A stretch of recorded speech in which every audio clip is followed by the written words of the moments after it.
Perkenalkan, nama saya Rian Vigo Manurung. Saya dari Prodi Agribisnis Universitas Palangkaraya. Di sini saya akan menjelaskan tentang pengembangan paragraf. Sebuah paragraf dikembangkan menurut sifatnya.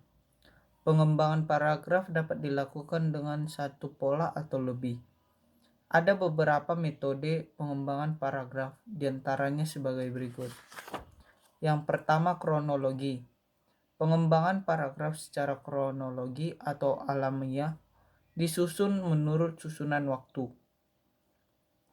Pengembangan paragraf secara kronologi pada umumnya dipakai dalam paragraf kisahan atau naratif dengan mengembangkan setiap bagian dalam proses.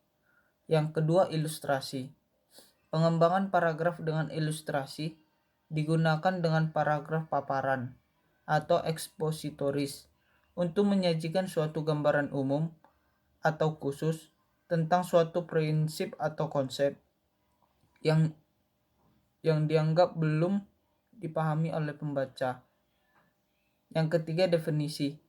Pengembangan paragraf ini digunakan apabila seorang penulis bermaksud menjelaskan suatu istilah yang mengandung suatu konsep dengan tujuan agar pembaca memperoleh pengertian yang jelas dan mapan mengenai hal itu.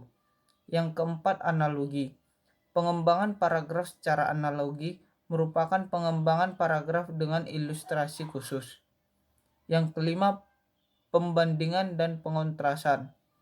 Pembandingan dan pengontrasan atau pertentangan merupakan suatu cara yang digunakan pengarang untuk menunjukkan kesamaan atau perbedaan antara dua orang, objek, atau gagasan dengan bertolak dari segi-segi tertentu. Yang keenam, sebab akibat. Dalam pengembangan sebab akibat, hubungan kalimat dalam sebuah paragraf dapat berbentuk sebab akibat. Yang ketujuh, pembatas satu persatu atau contoh. Pengembangan paragraf dengan pembatas satu persatu atau contoh, kalimat digunakan untuk memberikan penjelasan kepada pembaca karena gagasan utama kalimat topik masih dianggap terlalu umum sifatnya. Yang kedelapan, repetisi.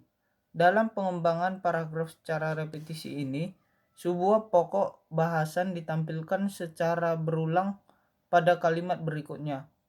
Cara pengembangan dengan pengulangan ini juga dapat dimaksudkan untuk menekankan pokok persoalan atau pokok bahasan dalam paragraf itu. Yang kesembilan, kombinasi.